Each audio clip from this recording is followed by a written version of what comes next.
Welcome to Kansas City Chiefs Today. We've had an incredible few days covering the 2025 NFL Draft, and we're just getting started. With new content coming your way daily, including live shows every Tuesday, breaking news, mailbags, and more. Make sure you're subscribed so you don't miss a single thing. We're closing in on 71,200 subscribers. Help us hit that milestone by subscribing now. It's free, and you won't regret it. Let's dive into today's show.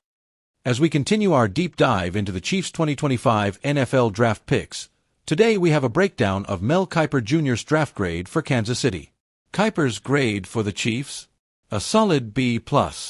Now, I have to say, I would give them an A based on what we're about to review, but I can see where Kiper's coming from. Stay tuned for my reaction to his analysis of the draft picks and how the Chiefs have bolstered their roster for 2025. Now let's look at the Chiefs' draft picks. In round 1, they selected offensive tackle Josh Simmons from Ohio State. A big pick for the Chiefs to shore up their offensive line, especially with the challenges they faced in the Super Bowl. In round 2, Kansas City grabbed defensive tackle Omar Norman-Lott from Tennessee. Then in round 3, they got edge rusher Ashton Gelotti from Louisville, and at pick 95, they landed cornerback Nohl Williams from Cal. What a steal! Mel Kiper Jr. had some strong opinions about these picks. He pointed out that the Chiefs couldn't leave the first 2 days of the draft without addressing their offensive line issues, particularly after last year's Super Bowl, where pass protection was a significant concern. With Jawaan Taylor and the acquisition of Simmons, the Chiefs have made a massive leap forward in securing Patrick Mahomes' protection. Josh Simmons is a huge addition for Kansas City. Kiper believes that with a clean bill of health, Simmons could be the Chiefs' best offensive lineman this season. Despite a knee injury last year, Simmons still managed an impressive performance, earning third-team All-Big Ten honors. His pass-blocking score of 82.0 speaks for itself. Once he's fully recovered, Simmons could be the blindside protector Mahomes desperately needs. Next, let's talk about Omar Norman-Lott and Nohl Williams. Kiper thought that Norman-Lott was a reach in the second round, but I disagree. Many experts had him as a second-round talent, and with his ability to take on double teams and provide depth behind Chris Jones, this is a solid pick. Williams, with 7 interceptions last season, adds much-needed depth at cornerback. His ability to step in and contribute right away is crucial for the Chiefs' defense. Cornerback was a major focus for Kansas City. With Williams now in the fold, they have a lot more depth at the position.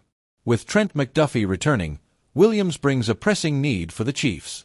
The team's defense struggled last year after injuries, and having more solid cornerbacks will certainly help.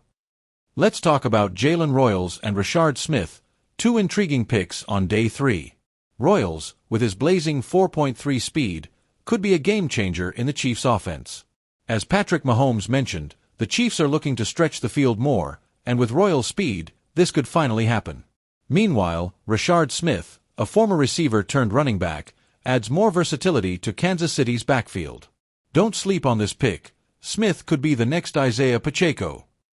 Let's dive deeper into the Chiefs' offensive line, which was one of the biggest needs entering the 2025 NFL Draft. The struggles in the Super Bowl highlighted just how important it is to protect Patrick Mahomes, and that's why selecting Josh Simmons in round 1 was such a pivotal move.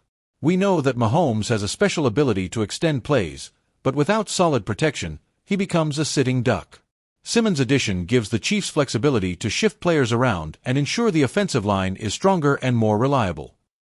Josh Simmons is not just a good pick because of his size or skills, he's a future star in the making. When healthy, he could become one of the top offensive linemen in the entire NFL.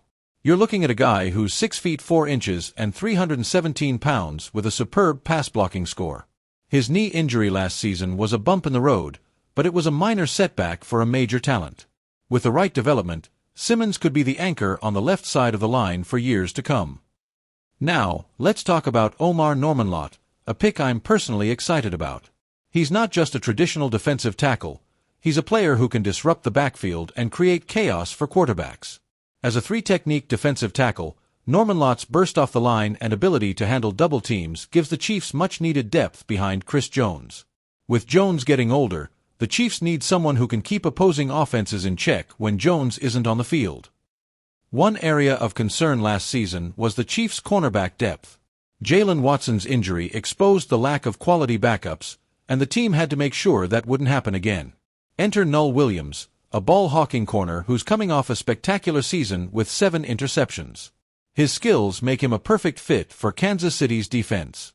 Pairing him with McDuffie gives the Chiefs one of the most formidable cornerback duos in the NFL. What I love about Williams is his ability to make an immediate impact. Ashton Gelotti may have been my least favorite pick of the draft, but let me tell you why I still think there's potential here. While his sack production dropped from 2023, his pressure rate remained impressive. If Gillotte can translate his raw athleticism into more consistent sack production in the NFL, he could be a steal for Kansas City. The Chiefs love their edge rushers, and Gillotte's burst and motor fit that system well. He just needs some time to develop, and I believe we'll see him shine as a rotational piece early on. Speed kills, and Jalen Royals brings that in spades. Royals was one of the fastest receivers available, running a 4.3 40-yard dash. But what makes him such an exciting pick for the Chiefs is his ability to stretch the field vertically. With Mahomes' strong arm and Royals' speed, defenses will be forced to cover every inch of the field.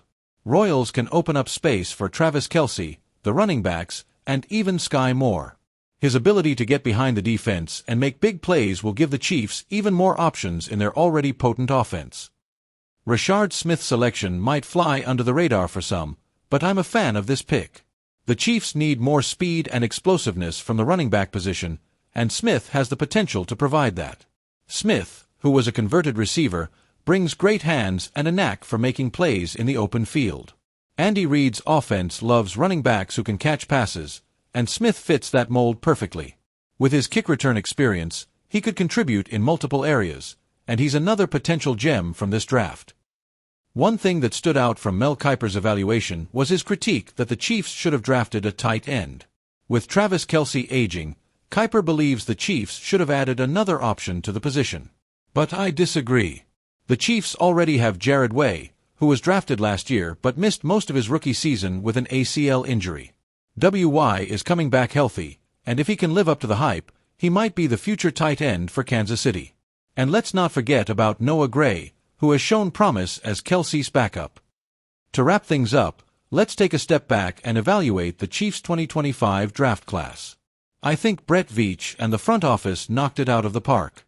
With key additions like Simmons, Norman-Lott, Gillotte, Williams, Royals, and Smith, the Chiefs have positioned themselves for another Super Bowl run. While Kiper's B+ grade is solid, I'd have gone with an A. These picks provide immediate impact and long-term depth for a team that's already built for success. The Chiefs are in a strong position heading into 2025, and I can't wait to see these rookies in action. Overall, I think the Chiefs had a fantastic draft. Sure, Kiper's B+ grade is respectable, but I would have gone with an A after adding players who can immediately make an impact. With Simmons, Norman-Lott, Gillotte, Williams, and the other picks, Brett Veach has set Kansas City up for another strong season. But what do you think? Do you agree with Mel Kiper's grade? Or do you think the Chiefs deserved an A? Let me know your thoughts in the comments. If you enjoyed this breakdown, don't forget to like, share, and subscribe. We'll be covering every step of the Chiefs' offseason journey, so hit that notification bell so you won't miss a video. And leave us a comment below. Who was your favorite draft pick from this class? Let's discuss it. Go Chiefs!